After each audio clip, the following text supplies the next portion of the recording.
Hey, greetings everyone. Glenn Kellaway from the basement.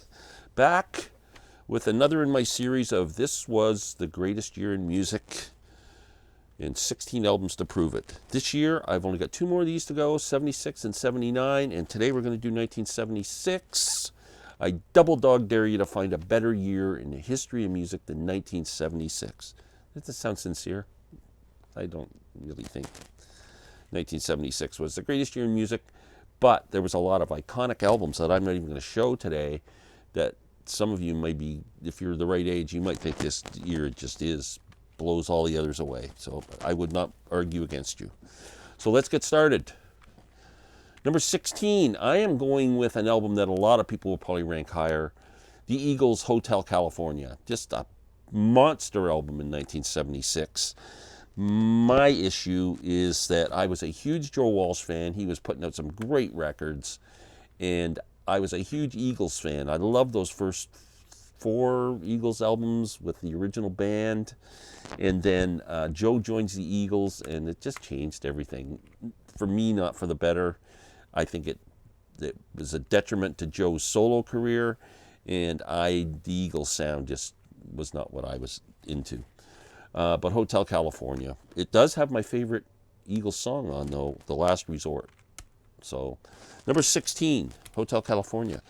Number 15, we get into some jazz fusion with a great troubled bass player, but one of the greatest musicians ever on the planet, Jaco Pastorius, puts out his first solo album. Fantastic jazz fusion album. Fantastic. Let's go with some more jazz fusion at number 14. How about Return to Forever and a Romantic Warrior? What a great record and what a great cover. Man, Al Di Meola, Chick Corea. Man, I love Chick Corea. Fantastic record. Fantastic. Number 13. I have to go with Steely Dan. The Royal Scam. Probably my second favorite Steely Dan album. I could actually have had this rated higher. I'm not sure why I didn't. Kid Charlemagne. Don't Take Me Alive is killer. Signing Stranger, another killer song. And The Fez. Don't do it without your Fez on.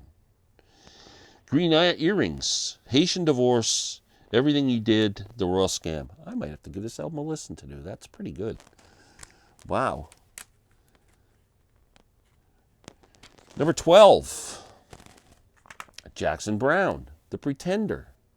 I love Jackson Browne. Loved him back then. Loved this album.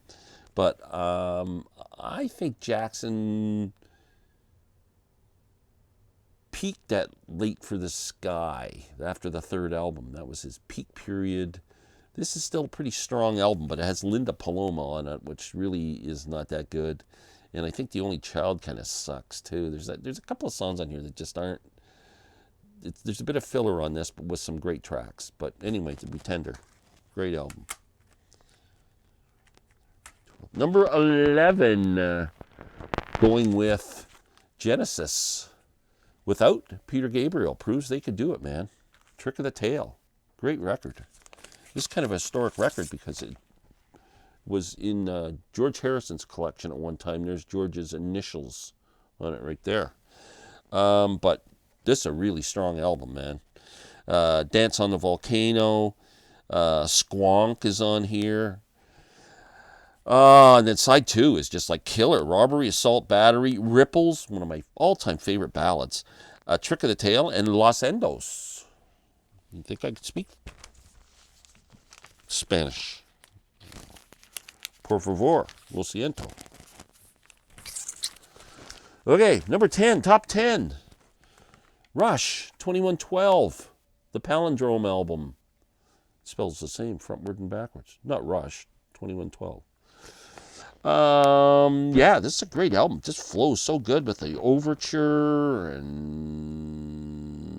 just carries on from there, passes to Bangkok. Great record from Rush. 10. Number 9, Joni Mitchell's Hey Jera album. My favorite Joni Mitchell album. I think people said I didn't hold these albums up long enough. Kind of toss them around like, yeah, it's Hey Jera. This is the album with songs she was working on when she was on the Rolling Thunder tour in '75. Coyote's on here. My favorite Joni Mitchell song called Amelia is on here. It's a really strong album, and for those of you who have a bit of trouble with Joni's acrobatic vocals there with the soprano stuff that a lot of people get turned off by, give this album a listen. She doesn't do that so much on this album. And there's also a record store day release with all the Rolling Thunder live stuff that she did, and I'd like to find myself a copy of that because I attended both those shows in Toronto. So, Joni Mitchell, Tajira. Next, another great singer-songwriter album. Tom Waits pulls out a great singer-songwriter album, Small Change. This has Tom Trobert's Blues on it, which is one of my favorite songs. The Piano Has Been Drinking is a killer track. And of course, I can't wait to get off work and see my baby on Montgomery Avenue. I wonder what kind of girls hang out on Montgomery Avenue. Anyway, great album from Tom Waits. Next, another singer-songwriter album. They just keep coming, folks. Warren Zevon. This album is fantastic. Produced by Jackson Browne. What's on here? Mohammed's Radio. Great song. I'll Sleep When I'm Dead. Carmelita. Hold Me Closer. Desperados, Under the Eaves. Oh man, what a track. Frank and Jesse James. Poor, Poor, Pitiful Me, which Linda Ronstadt had a big hit with. And Hasten Down the Wind. Great record from Mr. Zevon. Next, Frank Zappa, Zoot Allures. A great Zappa album. Lots of great guitar. Songs are really cool. Black Napkins is on here. Wind Up Working at a Gas Station. And of course, The Torture Never Stops. And the great track, Zoot Allures. Fantastic album from Frank. What do we got left here, folks? I think I'm down to my top 5. 1, 2, 3... Oh, am I down to my top 4? 1, 2, 3, 4, 5. I knew it. Number 5. Led Zeppelin, Presence. I think they were starting to lose it at Presence. But it has some great tracks on it. And one of the greatest Zeppelin tracks of all time is on it. And that would be Achilles' Last Stand. That alone makes this a fantastic record. Number 5, Led Zeppelin, Presence. Number 4, I love this album. One of my favorite Stones albums, Black and Blue. I think very underrated album. Just 2 tracks are alone make this a favorite album of mine. Melody, which is a song he does with Billy Preston. It was her second name, I don't know if you know that or not. And, of course, Memory Motel, which is just killer. Great album from the Stones as far as I'm concerned. Black and Blue. Now, the anniversary issue has just been released. Steven Wilson remix. I'm dying to hear it. I was holding it in a record store just this morning, and they wanted almost $60 for it. And I went, damn. I don't even want the outtakes. I just want the Steven Wilson remix. I'm hoping I can get it cheaper one day, but I'll keep my eye open for an Amazon sale or something. But anyway, Black and Blue. Great album. We got 3 more to go, folks. Bob Dylan's Desire album. Man, this is right around the same time the Rolling Thunder tour, 1975. The album was released in 76. He was writing these songs. He teamed up with a gentleman by the name of Jacques Levy, who was a playwright. And you can tell the songs are kind of have that maybe storytelling, cinematic type feel to them. Just a fantastic record. Scarlett Rivera's violin is incredible, and Emmylou Harris's background vocals. I mean, great album. It's got Hurricane on it, and Romance in Durango, the beautiful song Sarah, written to his wife. And unfortunately, it's got Joey on it, which I think just is one of Bob's worst songs. If they had left that out and put something more appealing on it, I would consider this a top 3 or 4 Dylan album of all time. Desire, fantastic record.